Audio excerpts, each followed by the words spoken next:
Welcome to our social impact, brought to you by the Prison Scholar Fund. The PSF's mission is to provide education and employment assistance to help currently and formerly incarcerated people succeed and thrive in society, while avoiding homelessness and the revolving door of reincarceration. The PSF also advocates for reform in correctional education to increase opportunity for all. As a nonprofit, we rely on investments, volunteers, and are always looking for board members to champion our mission. Please connect with us through our website at prisonscholars.org, where you can find volunteer opportunities, make a contribution, and learn more about becoming a board member. You can also email us at info@prisonscholars.org and find us through most social media platforms at Prison Scholars. Become a patron by supporting us directly at Patreon with @PrisonScholars. We appreciate your review of this podcast through whatever platform you listen through. Without further ado, here's Dirk van Velzen, founder and CEO of the Prison Scholar Fund.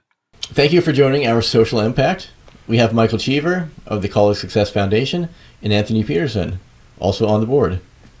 So, Michael, thanks for joining us. Tell us about what you do there. Yeah, thanks for having us. So my name's Mike Cheever. I'm Executive Vice President of College Success Foundation, and my primary role is to help raise funds and raise the profile of the organization and what we do. So day to day, we're out there soliciting for contributions to help support our programs and our students, and then manage the government affairs, the marketing and PR teams that we have there, and then oversee the scholarships that help fund our students' education. So I know all about you, but tell the people that don't know what you do. Yeah, so in a couple of months we turned 20 years old as an organization. So we were founded in the year 2000, and early on, we started primarily as a scholarship awarding organization to help kids access college. But as we learned, it takes more than just financial resources for students to succeed in college. And so we've built a series of programs now that start as early as middle school, and we stay with the students all the way through their high school completion, and then we have scholarships and advisors to help them when they get to college there and make sure they succeed there. So we're throughout Washington State and in Southeast DC, and we embed professional staff members on the school campuses. So we have a staff member in a high school working with cohorts of kids to build those relationships and be there when they need them, help advise, and that sort of thing. So how do you get the mentors to go so long term? Or do you have different mentors that step in? So it's a multi-pronged or multi-approach program, but we have actually full-time paid staff that we embed on the school campuses and work with those students. And we recruit the students into the program and then work with them. So 9th and 10th grade is a little more intrusive, I'll say. So we're looking at your attendance in class and the grades you're getting, and working on kind of building those skills that you're going to need, academic skills that you're going to need to succeed. 11th and 12th grade, the program switches a little bit, and now we're focused on really preparing you for college campus tours so you can find the right fit, helping you with your essays, scholarship applications, and that sort of thing. So what's the average length of time someone's in your program?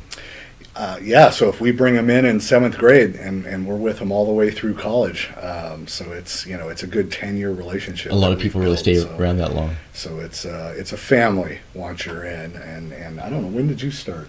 I started in 2004. I was one of the early cohorts, and the process started in my junior year. We had to do kind of a lengthy application process, and then there's several phases of selection. And then they helped us navigate our senior year of high school, where we had to complete the FAFSA, college applications, and so on. And then once I transitioned to Eastern Washington University, there was actually an advisor on the campus. So we participated in the University 101 class, and then we had activities to help us be retained in college outside of our classes. So we created a cohort kind of model, and then and to my sophomore year, I actually served as a mentor to incoming freshmen. So again, like Mike mentioned, that family component was critical, because as a first generation college student, it was essential to have people that looked like me on college campus and had the same experiences that I had. So the advisor was again a first generation college student, and I was a advisor or a mentor to a youth that was a first generation college student. So that was critical. So the basis of our program is to help first-gen, low-income students be able to kind of think about, go to college and succeed, and most are first-generation students. And the idea is that'll help set up goals and aspirations for the rest of the brothers and sisters in their family and things, and kind of help change that family dynamic. Very cool. So how long has CSF been around? Yeah, so we started in 2000. So in January we'll turn 20 years old, and we have continued to grow our programming at all the different levels throughout middle school, high school, college ever since. So right now we're in 29. So we have staff embedded in 29 high schools in Washington State. And we're in middle schools, college campuses, all throughout the state. We're headquartered in Bellevue, but we have regional operations based out of Spokane, Tacoma, now officially Yakima. So we're launching that official site now there, and then Wards 7 and 8 in DC there. So what does a mentoring program look like, and how many students does one mentor oversee? Yeah, so we little different. So we call them coaches in the schools, and let's say if we're working with 11th and 12th graders, we'll have a staff member working with 50 11th and 50 12th graders at a time, doing check-ins and meetings with them. And in 9th and 10th grade, they work with 35 students of each grade at a time. But that said, we don't say no. So if there's an extra person needs to join, extra kid or a friend or something along those lines has a question or needs some help or something, of course we're there in the schools, and that's why we're there to help them. And the coaches are just one piece of it. They're paid employees. There's also alumni members in the community that volunteer and become mentors in their local community at the high schools and middle schools as well. Is that like you? Are you back on the other side of the team now? Yeah, I am. I am in several capacities. As Mike mentioned, I'm on the national board as the alumni member, but also we have a local Yakima alumni kind of base, and we work with the high schools in the Yakima community that receive College Success Foundation funds. So the programs are doing great work in the communities. The alumni base is involved, in giving back, whether it's in-kind donations as for their volunteer time, food, money support. So it's kind of like a full circle organization. So were you the typical first-gen low-income student also? Yes. Grew up in Tacoma, Washington. T-Town. Yeah. I actually went to high school in Lakewood, Clover Park High School. Okay. And we were blessed to have that program there at that time. And again, like I said, went through the process, and it was a tough transition. Going to teeny Washington from Tacoma. It was a different social atmosphere. So again, College Success Foundation is really intentional to not only focus on the academic piece, but the non-cognitive piece too. Developing those non-cognitive skills and on how to persevere and go through challenges and stick to it and stuff. So. Okay, so how do they find you, or do you find them? Well, as Mike mentioned, there's advisors on our high school campuses, and they just do outreach. They go into the classrooms to let students know that this money's available. At that time, it was like a full ride scholarship. So nice. Yeah, exactly. Wow. So I mean, the applicant rate was pretty high my year. Everyone's applying for it. Everybody was applying for it, but unfortunately, like any scholarship program, there's only so much money, so. So when did you guys make the transition from just straight scholarship support to more wraparound coaching? So yeah, when we started, we started with a significant grant from the Gates Foundation of $100 million because, again, everybody was trying to tackle the access problem that students just couldn't afford college, right? But as the program progressed, we realized, college fit is important. Having those academic skills to succeed in college is important, and so that's when we started building the various programs and things around it. And then over time have, as any good organization, worked to diversify the revenue and streams and that sort of thing. And we're pretty well supported by the state of Washington also. So we receive quite a bit of funding there for our high school programs, and we also have a foster care program that we manage to help with, including scholarships to help youth of care succeed in high school and get through college there. So and it's a multi-pronged approach. So we embed staff in the schools to work one-on-one with those students and try and help change the culture of the college-going culture of the school. We have regional teams that work in each of the education school districts throughout the state to work with the schools and the districts and the organizations there to try and, again, build that college-going culture throughout the state, to let them know about state-funded tuition programs and try and drive the college-bound sign-up rates and things along those lines. And then we spend a lot of time in Olympia and some in D.C. trying to work with legislators to improve policy and funding options and things for students there. So it's kind of a multi-pronged approach. We're trying to tackle this equity issue from kind of all angles. So how do you kind of develop your mentoring program? It's like we went straight from the scholarship support, you had the outreach people, and then you just give them something else to do? It's like, hey. Well, the staff grew from there as we realized that while we have scholarships, so hey, we're putting kids in college, but it was challenging, right? And so they needed some guidance and support, and so we have those advisors and coaches that we've put in. And it's all evidence based too. There were people dropping off, and you saw there's a lot exactly. of Yeah, you're reviewing data over time, looking at retention rates, and finding the gaps in services, and then looking at like programs across the nation that are doing the same work, and looking at their models and strategies. And you guys take my mind to like Friends of Children. I think they have like a really long mentoring program.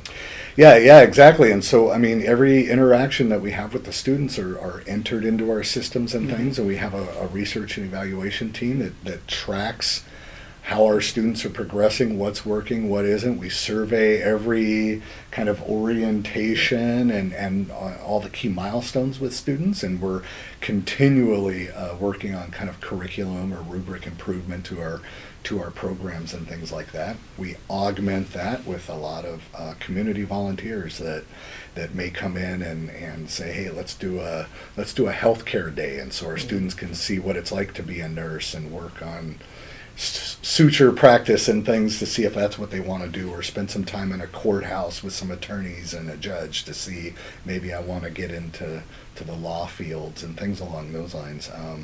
And then once they complete college, then they become one of our great ambassadors and alumni of the program. So we have over 10,000 college graduates now of CSF, and like Anthony said, they're involved in their communities, helping that next generation of student come through, because they know what it's like and how tough it is, and want to be there to support the students that we have.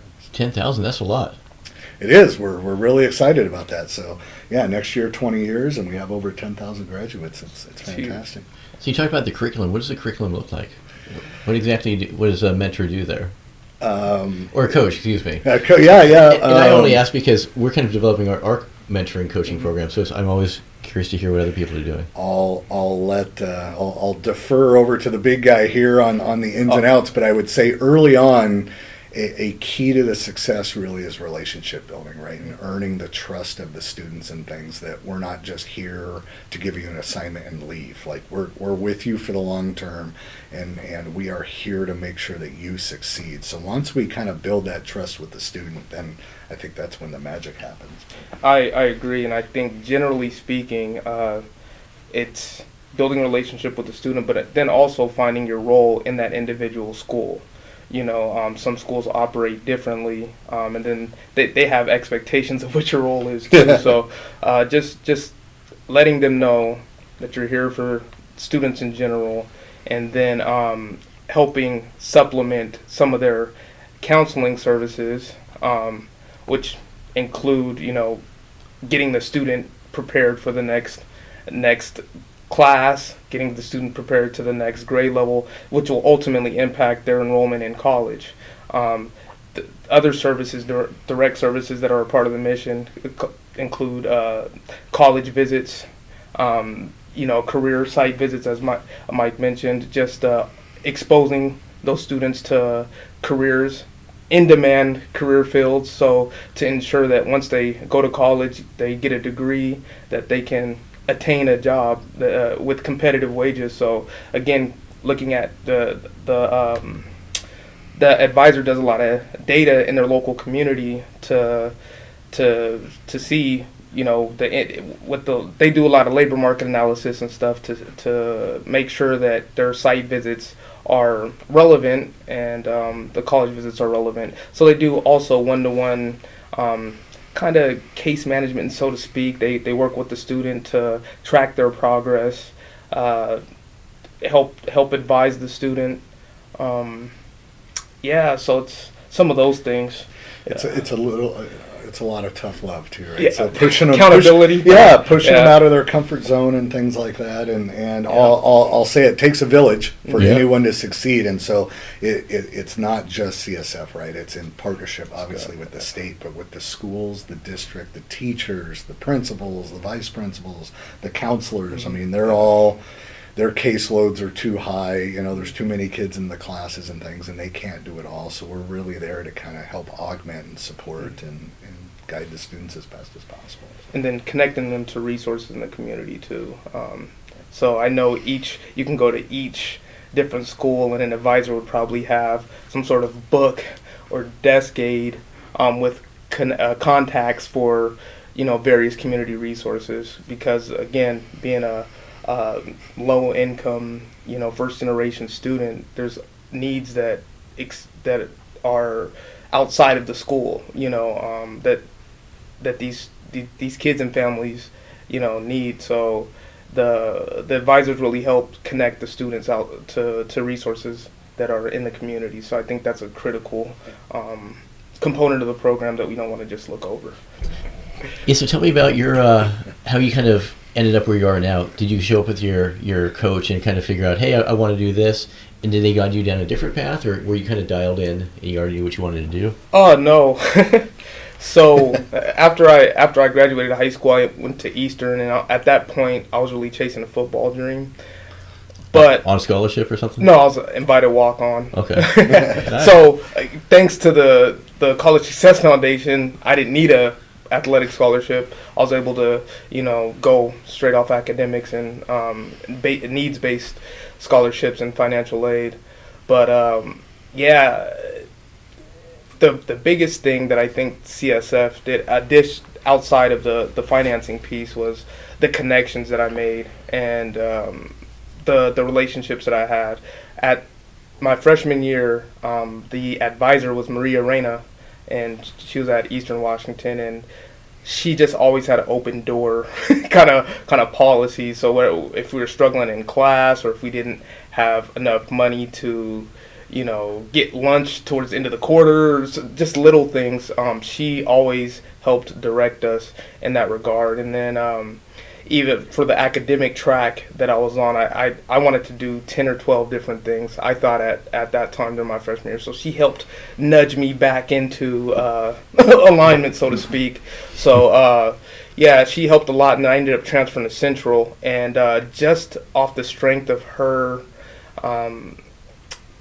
impact in my life, I said I wanted to always give back to kids in the way that she did. So I started off in a social services kind of college-bound career path, and I ended up being a director of some youth programs to support at-risk youth make decisions, attain their education, and then also have some career goals and so on. So again, the impact of Maria Reina and that she had on my life, it kind of transitioned and helped me form what I wanted to do. Now I'm a grant writer to help, programs expand like CSF and other colleges and nonprofits. So I went from more of a micro level to a macro level focus. So it really stemmed out of College Success Foundation. So what's your grant writing focus? What do you kind of... Youth, Okay. Education, career development. So it's all kind of in that Same bucket. Same bucket, yes, sir. Yeah. So what's your best grant? You have a grant success story? Yes, Youth Build. Okay. It's a grant for at-risk youth who dropped out of high school, maybe because or they have a criminal offense, and it's a construction-based program because the construction field is really forgiving, and it serves kids or youth 16 to 24, helps them get their GED and or high school diploma with those career skills in construction or another in-demand field. And that's a federal grant through the Department of Labor, and it's a $1.1 million grant for 3 years. And I actually managed that grant. I managed a grant program like that, and then that was, as I transitioned into grant writing, that's like my baby right there. So, Nice, that's a good one. yeah, and then the high school equivalency program, just for my area, it's a critical grant. It's for migrant and seasonal farm workers, again, who have tremendous barriers to long-term employment. So, and that's a $2.3 million grant, Nice. over a 5-year period. So, yeah. So we kind of know how you got involved with the CSF. How about you, Mike? How'd you end up here? I got recruited to work there, but first in my family to go to school, but there wasn't anybody, semi-similar to the program we have. There wasn't anybody at home pushing me to look at colleges and take my SATs and things along those lines. I didn't know, right? And so I finished high school and joined the military as a way to get out of my little town there, and just slowly this was before there were online courses and apps and all these other things, right? So one class at a time, 2 classes at a time, and a short 19 years later, finished my degree. So it's a part of grit and persistence and things along those lines. And so I have a personal passion for this work, right? That there is no silver bullet, but I think the closest thing we have as a society is education to help change these family dynamics and provide opportunities for people to succeed. And so it's really important, and the program works. And if I go back to a minute to something Anthony was saying, that of the impact that Maria Elena had on him, I would say that's the kind of, if there is a secret sauce in what we do, it's our advisors and coaches. They're the hardest working people out there. So they're there before school starts, meeting with kids at lunch times, in the afternoons for sporting events or chess matches or any of those extracurricular activities, and they will get emails and texts at 11:45 at night because there's a deadline at midnight and the students need help reviewing an essay or something. So it is they really are passionate about their work, and I know they take true pride in watching their students succeed and persist through the program. So. Is she still with the program? Rihanna? Yeah. Yeah. And in fact, the two, we have some. The best part I think about our program is when we can hire alumni that have been through, alumni members that have been through that come on staff, and so. It's great to watch that cycle that they've been through. They've seen the impact. Now they want to come work for That's CSF really cool. and help the next generation of students. And it helps us because they've been down that road. They've been through the program. They know all the excuses that the students have and will use and things along those lines. And I think it's the goal of the organization in the future that our national board is all alumni members, right? That as they mature and grow through their career and gain all that wisdom and experience, that this truly does become kind of that full cycle. And when you say the national board, are you talking about the board of directors, or is it a different kind of board? Yeah, because we have boards for each of our regions and things in Spokane, Tacoma, DC, and then there's a national board overseeing the entire organization. So is it just Washington and DC, or what other states are you in? Yeah, currently just Washington State and in DC. We have our eye a little bit on expansion and things as we grow. I mean, there's the need is great. there's a huge need out there, right? So if we look at college graduation rates by income, income quartiles, if you will, that lowest quartile there, it's roughly about 10% of those students finish college, and it has been that way longer than all of us have been alive, right? It is 50, 60 years. It is a flat line. Pretty consistent. Yeah, and that's part of our goal, is to help change that trajectory. And there's about a little over 1 million students in the state of Washington, and nearly half of them come from low-income families, right? So it's an immense need. Even though our state has such a rich GDP in manufacturing and tech hubs and Amazon, Microsoft, Boeing, right? The list goes on and on. So we're so lucky to have those companies here in our state, but nearly half the kids are low income, and so we roughly need to double in size, or just here in the state, to support the schools of highest need here, and in DC has its plenty of challenges there in DC, and then there's future opportunities for expansion in other states that are struggling with their populations. So if you could wave a magic wand, how would you fix that problem? Is it really just a funding and expansion issue, or would you need to go upstream and tackle it on a different level? Boy, there is complicated. There is no silver bullet. I mean, it gets. You can't just throw reresources at the problem. No, it's not just education resources too, but resources for the family and opportunities, stable housing, all the things that contribute food to needs, a stable family lifestyle. I mean, it's mindset, behavioral, counseling, dealing with ACEs, and trauma-informed care, it's pretty layered. School sizes are too big. Counselors are overworked. I mean, there is no silver bullet, right? So it's.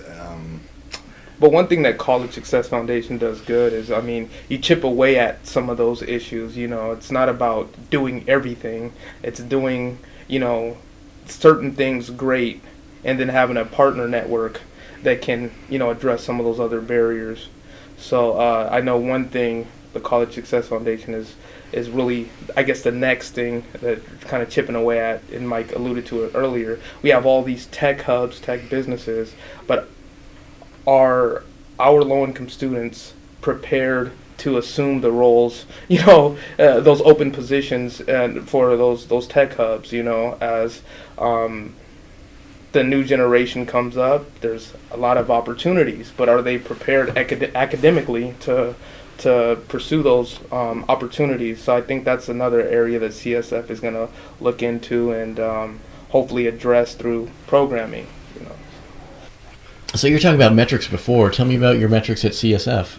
What's your graduation rates and meaty stuff like that? Meaty stuff, all the details there. Yeah. So 95, 6, 7, depending on the location and city. Percentage of our students finish high school.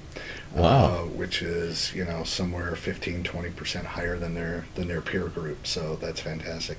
Our students enroll in college at a higher rate than their peers, and right now our college graduation rate is 61%. So it's about 15% or so higher than their peer group there. So and how do you measure that? Is that graduation at all, or within 4 years, or 6 years? 6 year, yeah, Okay. 6 year graduation rate. Of course, for myself it took 19 years, so I'm like, hey, I don't care how long it takes them as long as they complete. But so that we can compare and see how well our program is working, we use that 6 year college graduation time frame. And so they're finishing high school at higher rates, going to college at higher rates, finishing college at higher rates. 3-ish years ago, we conducted a longitudinal survey of the first 4 cohorts of our program, right? So the whole goal of this program is to try and disrupt that cycle of intergenerational poverty that our students are born into. And so we went back to those first cohorts to see where are they now, how are they doing, and that sort of thing. And the results were just tremendous. So there's, good salaries all the way through for the alumni that are employed and that sort of thing. There was only a 1% unemployment rate. Granted, it's a good economy, and everybody's it's a low unemployment rate throughout the country, but 1% there. Almost 90% of our students here in Washington State have stayed in the state of Washington.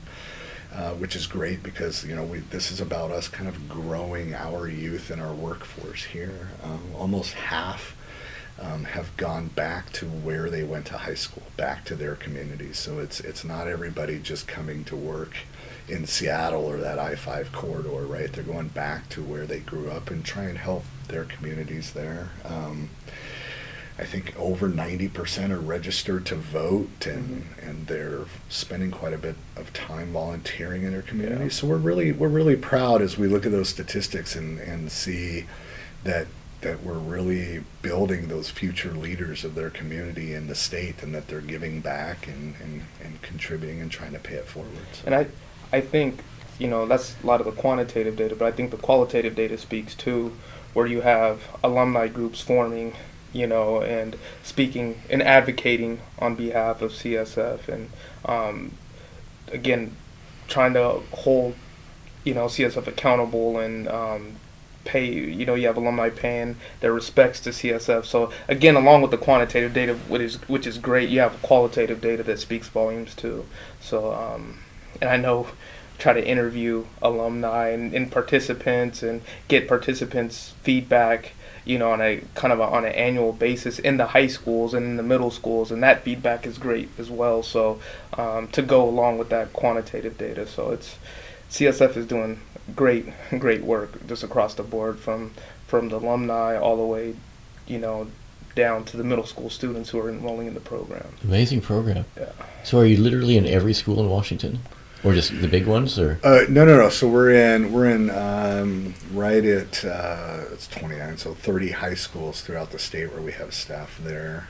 We are in feeder middle schools to a good portion of those high schools, and then we have college coaches that are either on college campuses or work remotely to serve students there. So you kind of find the high schools that have the lowest. Yeah, so we look at a high level data of each of the schools, so size of the school, percentage of the students in that school that are on the free or reduced price lunch program, right? So we can see percentage of the students that are low income. We look at the demographics, the makeup of the school, the high school graduation rates, the percentage of the kids from that school that are going on to college. And so we look at all of the high schools in the state of Washington so that we can see what areas, if there's geographic areas that are having some challenges, or particular schools where we think we could go in and have a significant impact. And part of that's why we're expanding now in Yakima, that greater Yakima Valley areas. There's kind of a pocket, if you will, of need there. We're also going up north a little bit, so in the Snohomish. Okay. And have our eyes on Tri-Cities area, Vancouver, Washington, down south. There's a few schools down there, so like we said earlier, there's plenty of need out there, right, throughout the state, and so. And how are the big cities? How's Tacoma and Seattle stack up? What's amazing, I wish we could take credit for it all. I mean, again, it's a village, and it's from phenomenal leadership and communities leading in, but the turnarounds or the growth in success rates in Tacoma and Spokane are just astounding, right? So I wish I knew how long ago it was. 10, 15 years ago at Tacoma, I mean, the headlines were saying it was a dropout factory, right, of high schools there in Tacoma, and now it's leading the state as far as high school graduation kidding. rates and stuff in the 80s. So there's a lot of What's working there? yeah, there's a lot of philanthropists that are contributing. There's a lot of organizations that are partnering and working together. The school district superintendents down there are leaning in and open to help in partnerships. And so it really is kind of a national model of collaboration, right? Of everybody coming together and focusing on these issues. And we're seeing it in Spokane also as significant improvement in Spokane. And Spokane's growing quite a bit too, right? With a lot of company and education investment there, growth in the college campuses and the medical school and things along those lines. So it's things are working. Yeah, I was just going to mention that the investment of the colleges and post-secondary institutions in those areas. I mean, UW Tacoma has grown exponentially. Yeah, they're taking over that whole downtown corridor. Exactly, Yeah. exactly. Great. Yeah, and then Spokane as well, like you mentioned, with the partnerships with Gonzaga and UW and WSU, and you still have Eastern there, and then the local community colleges.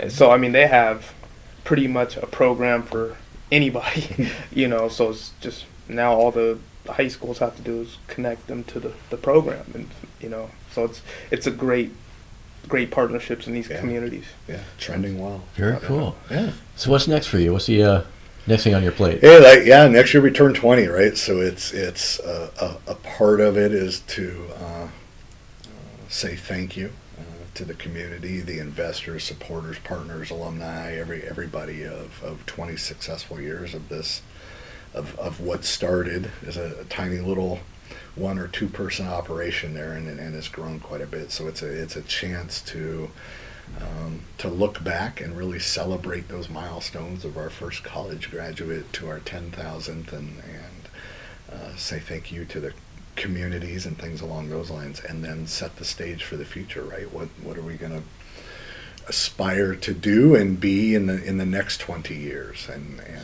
so it really is kind of an exciting time at CSF getting ready for that. So That's awesome. Yeah. You're doing great work. yeah, it's awesome. Happy 20th. Thank you. All right. Well, thanks for joining us. Thanks for having us. Yeah, It's thank been you. a great Mike, Anthony. conversation, and Doing amazing things. good stuff. Sure.